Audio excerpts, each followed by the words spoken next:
पाकिस्तान की सियासत के लिए आने वाले चंद हफ्ते और चंद महीने इंतहाई आम ऊंट किस करवट बैठेगा ये बहुत जल्द हमें अंदाजा हो जाएगा। आज का वीलाग इस हवाले से बड़ा खास है, इसे आखिर तक देखिएगा। नाज़रीन, पाकिस्तान की सियासत में हुकूमत और अपोजिशन के दरमियान मामलात जो हैं कभी बिगड़ते हैं कभी तय होते हैं, लेकिन चीज़ें जो हैं वो फाइनल मरहले पर जाते जाते आखिर में बिगड़ जाती हैं। ऐसा क्यों होता है? आज की खबर यही है कि महमूद खान अचकजई के नाम पर बतौर अपोजिशन लीडर हुकूमत और अपोजिशन का इत्तफाक हो गया है।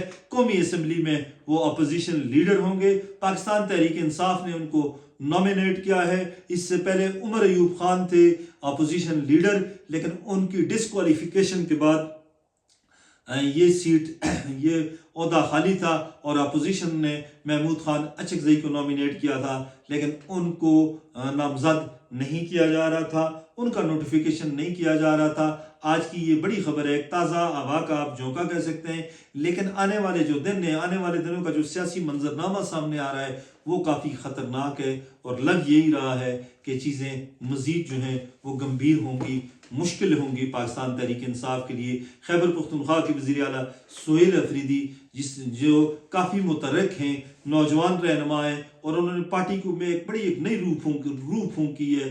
दौरा लाहौर किया, फिर कराची गए, कराची का दौरा काफ़ी कामयाब रहा, एक बड़ा जलसा करने में कामयाब हुए। लेकिन लग ये रहा है कि जिस तरह खबरें आ रही हैं कि फॉरेंसिक रिपोर्ट में वो ऐसी वीडियोस में उनकी तस्दीक हो गई है कि वो 9 मई की वीडियोस हैं और वो 9 मई के हमलों में मुलव्वस हैं। रेडियो पाकिस्तान के जो वकील हैं उन्होंने कहा है कि अगर उन पर FIR नहीं होती तो वो हुकूमत जो है वो या रेडियो पाकिस्तान जो है वो दरख्वास्त देगा ताकि उनके खिलाफ मुकदमा दर्ज हो सके। जो इस बात की गम्माजी करता है, निशानदेही करता है, पॉइंट आउट करता है कि आने वाले दिन काफ़ी मुश्किल होंगे।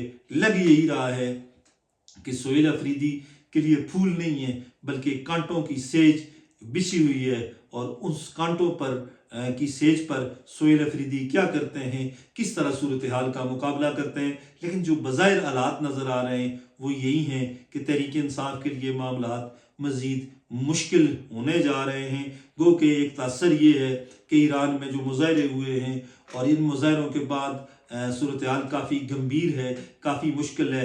अमेरिका समेत जितने भी आलमी ताकतें हैं वो प्रेशराइज कर रही हैं ईरान को कि वो उनके प्रेसिडेंट और जो सुप्रीम लीडर हैं वो स्टेप डाउन कर जाएं, क्योंकि अभी तक ऐसी सूरत हाल नहीं हुई। लेकिन लोग ये कह रहे हैं कि शायद ये सिचुएशन जो है पाकिस्तान की पॉलिटिक्स पर, पाकिस्तान की सिचुएशन पर रिफ्लेक्ट करेगी और गवर्नमेंट जो है या इस्टेब्लिशमेंट जो है वो मजबूर हो जाएगी और इमरान खान को रिहा कर देगी। और जो सख्तियाँ हैं इस वक्त PTI के लिए, उन सख्तियों में कमी आ जाएगी, बल्कि गर्म हवा के बजाय ठंडी हवा आना शुरू हो जाएगी। लेकिन वाक़फ़ान हाल यही कहते हैं कि आने वाले दिन चाहे ईरान में कुछ भी हो जाए या किसी पड़ोसी मुल्क में या खित्ते के किसी दीगर मुल्क में कुछ भी हो जाए, लेकिन वाक़फ़ान हाल का कहना है कि जो लोग खबर रखते हैं, अंदर की खबर रखते हैं, वो यही कहते हैं कि आने वाले दिन मज़ीद मुश्किल होंगे, मज़ीद सख्त होंगे और PTI के लिए मुश्किलात जो हैं वो बढ़ेंगी, कम नहीं होंगी।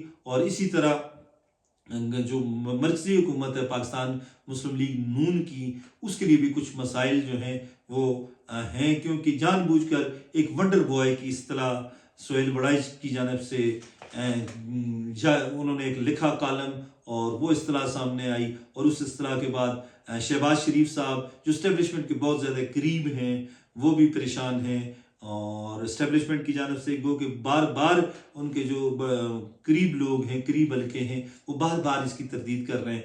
लेकिन हर दूसरे तीसरे या चौथे दिन कोई ना कोई साफ़ी इस चीज़ को छेड़ देता है, क्योंकि कहा यही जा रहा है कि इस्टेब्लिशमेंट जो है या पाकिस्तान के मुख्तदर हल्के जो हैं वो पाकिस्तान की इकानमी से मुतमईन नहीं है, इकनॉमिक कंडीशन जो है, इकनॉमिक सिचुएशन जो है उससे मुतमईन नहीं है। लेकिन फिर लोग ये कहते हैं कि जो हमारे वज़ीर ख़जाना हैं वो उनको लाने वाले मुख्तदर हल्के ही हैं और अगर ये तजर्बा नाकाम होता है तो फिर इसमें गवर्नमेंट का कोई कसूर नहीं है बल्कि मुख्तदर हल्के ही ज़िम्मेदार हैं। बहरहाल सियासी सूरत हाल जो है चाहे वो PTI के लिए तो मुश्किल हो है ही है, लेकिन मुस्लिम लीग नून के लिए भी एक टेस्ट केस है اور دوسری جانب خواجہ آصف صاحب نے کہا ہے کہ اگر ہمارے جو JF-17 تھنڈرز ہیں اگر ان کی جو خریداری ہے وہ فائنل ہو جاتی ہے، مختلف ممالک کے ساتھ اگر یہ چیزیں طے ہو جاتی ہیں، فائنل ہو جاتی ہیں، تو دین ہمیں شاید IMF سے بھی قرض لینے کی ضرورت نہ پڑے اور پاکستان کی اکانومی جو ہے وہ نیچے سے